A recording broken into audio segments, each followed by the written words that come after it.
Hello everyone, my name is Darius, I am the Game Junkie, and welcome back to another video.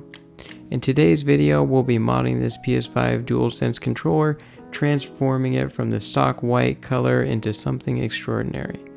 This mod is extra special because it's in collaboration with fellow content creator and friend SoggyCereal. SoggyCereal creates gameplay videos here on YouTube and hosts daily streams over on Twitch. In fact, here's a clip of him on Twitch using the PS5 controller we made to, This one? I'm not sure what he's doing with it, but anyways, you'll find the links in his channel down in the description of this video below. All the mods used today were purchased by SoggyCereal from ExtremeRate on Amazon. ExtremeRate did not sponsor this video or provide the parts for it. SoggyCereal provided all the components to make this mod possible. With all that said, let's get into it.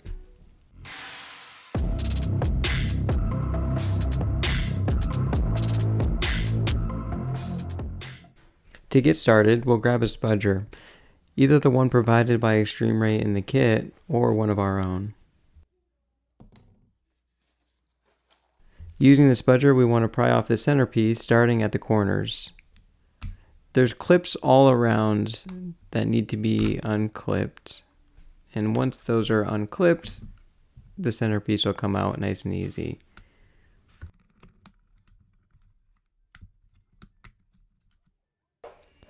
Use the spudger and place it in between the R and L buttons in the front shell. Then apply some gentle prying force to pop them out. Hold my finger on top of them to make sure they don't fly across the room.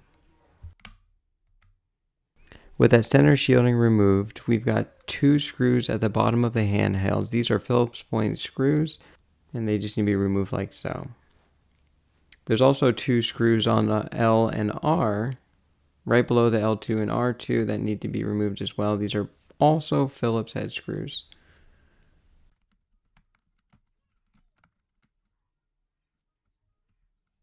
Using a spudger, like the one you did before or another pointed spudger, unfasten the two clips on the bottom side of the controller. Once those are unclipped, you'll be able to pull the controller apart like a clamshell. Just be mindful of the L2 and R2 triggers that may get in the way of this. Once we open up the controller, the first thing we'll see is that large gray rectangular battery. This also needs to be removed, although I lost the footage from removing this component. Underneath the battery, there's a bottom microphone. Take this out with the tweezers and pull on the tab. There's a Phillips point screw in the battery bracket that needs to be removed as well. Then the bracket will just come right off.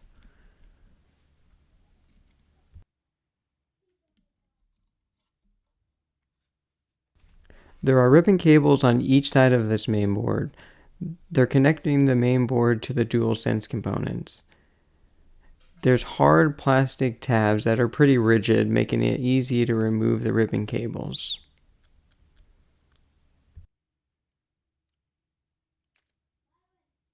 Now we'll remove the microphone from the front side of the controller. We pull out the plastic tab, and then we pull out the microphone from the front side. There's a small tab that's clipped into the ribbon cable loosely that you can just pull the ribbon cable off of, then feed it through the hole. This blue ribbon cable here is connecting the touch sensor to the main board. Remove that. With all the ribbon cables connected to the main board detached, you can now flip the main board out of the shell. There's a white bracket here that fastens the touch sensor down to the mid-frame. You'll want to unscrew the two Phillips screws and take that out with some tweezers.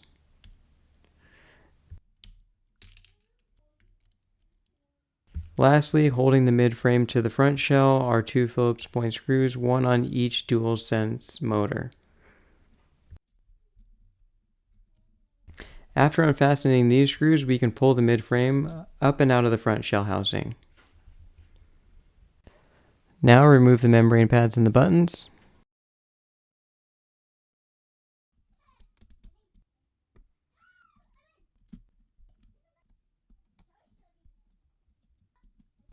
After all the buttons and membranes are removed, we're ready to remove the touchpad.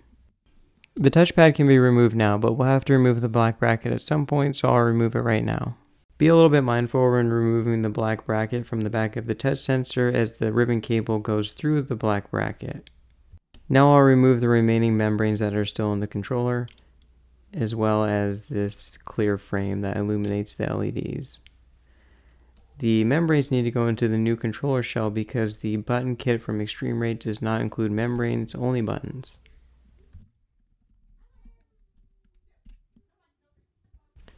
With all the components removed from the existing shell and everything disassembled, we can get started on reassembling in the new shells. Apply these bracket rings by pushing in one side and then applying pressure in a circular motion around the ring.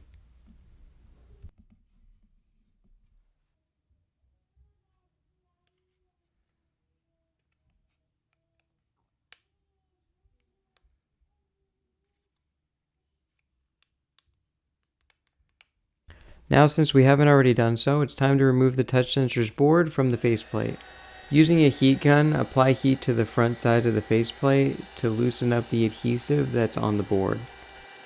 Using a spudger, I go around the outside edge, loosen up the adhesive, and then I use another spudger to get in a little bit deeper, but I still be careful of not removing the adhesive from the touchpad, as it'll need to be used for the new touchpad's faceplate.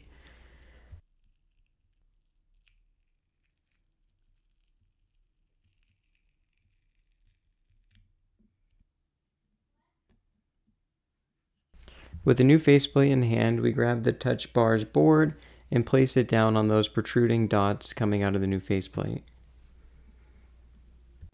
Gently apply some pressure to take advantage of the existing adhesive on the touch bar's PCB.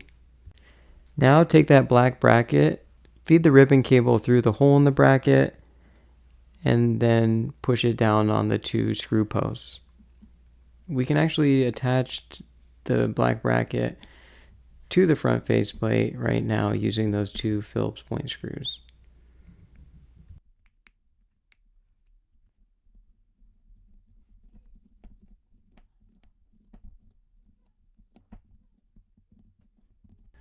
Now that the touch bar has been reassembled with the new faceplate, let's hop over to the buttons. With the buttons in hand, we're going to take the new front shell, place down the existing membranes, and install the new buttons just as we remove the previous buttons, but opposite. Now's a good time to reinstall the touch sensor, or at least put it into place. Grab the clear bracket and fit it around the touch sensor. Once it's around there nice, it should click into place. Now I'll get back to installing the buttons and membranes.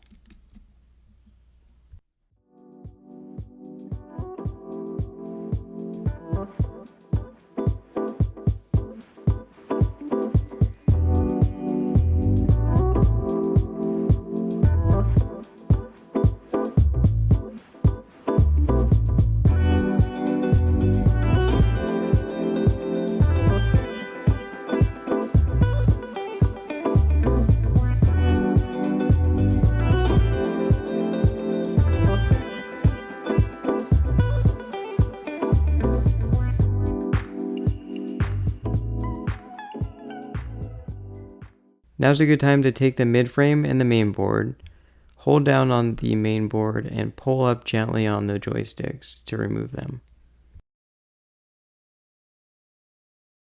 With the joysticks removed, we'll grab our DTF LED kit and get ready to install it on the main board and the mid-frame.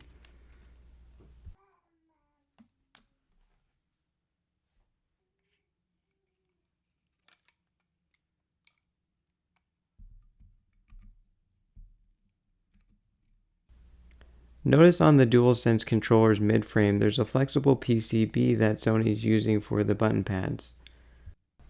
Before placing the flexible PCB down, there's a gold connector on the DTF LED kit that you'll want to slot through a small hole in the main board. Once you do so, pull it around the backside, and there are two pins that's connecting the existing PCB to the mid-frame. Use those same two pins to connect the DTF LED kit. With the flex PCB fastened down to the mid frame, you can simply pop the PCB back on. You'll notice there are some small tabs that are currently holding down the existing flexible PCB. Well, you can use those tabs to hold down the new ExtremeRate one.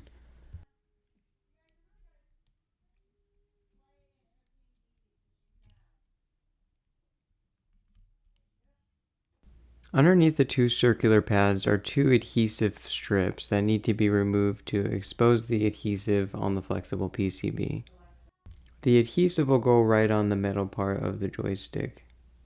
Using a spudger, push down the ribbon cable where it connects to the joystick LEDs to feed it down and up around the joysticks. Then apply a small amount of pressure to the adhesive pads to help them stick to the joysticks.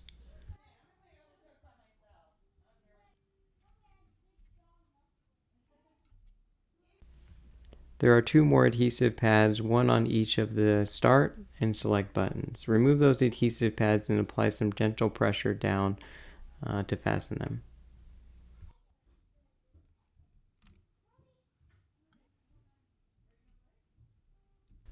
Coming around to the left side of the DualSense controller, there's another adhesive pad underneath the power regulator on the PCB that you'll remove to fasten the power regulator to the midframe.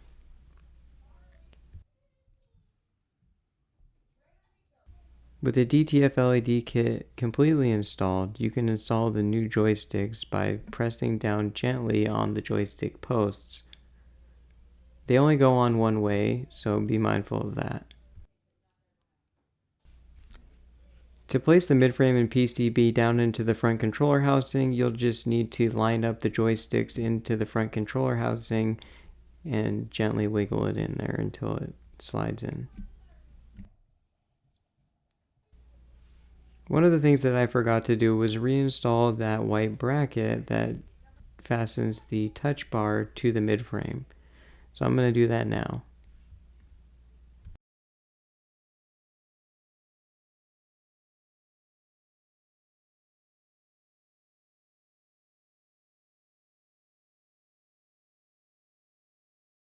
After reinstalling this bracket, the rest of the reassembly process is essentially the opposite of what we did in the disassembly process. We'll be reinstalling the brackets, the ribbon cables, and the battery. Follow along with the rest of the video and I'll be back when it's time to connect the battery to the DTF LED kit.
With the black bracket installed, we're going to place the battery down and reconnect it, but instead of connecting it to the main board, we're going to connect it to the DTF LED kit. Then we'll take the other cable from the DTF LED kit and connect that to the main board.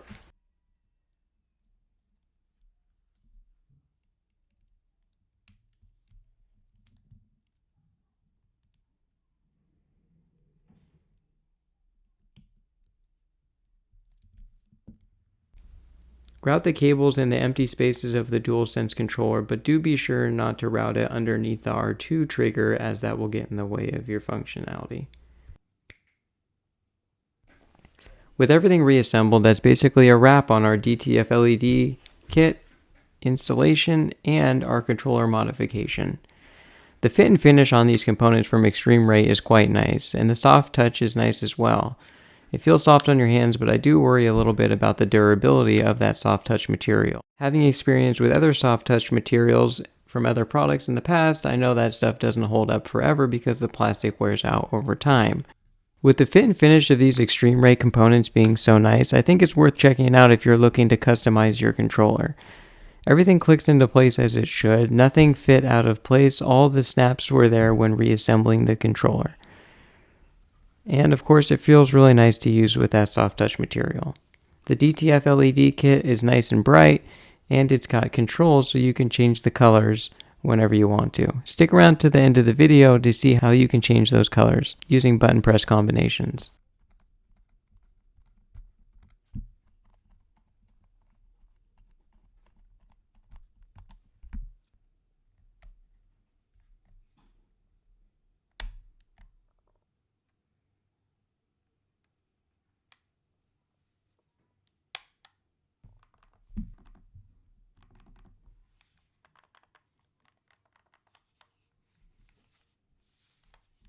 To change the LED colors on the ExtremeRate DTF kit, hold up on the D-pad while holding the square button for approximately 5 seconds. Once the color change mode is enabled, the LEDs on the controller will start flashing. You can then cycle through the colors using right and left on the D-pad. While cycling through the colors, you'll notice that there's actually different patterns in there as well. There's color changing mode and blinking modes.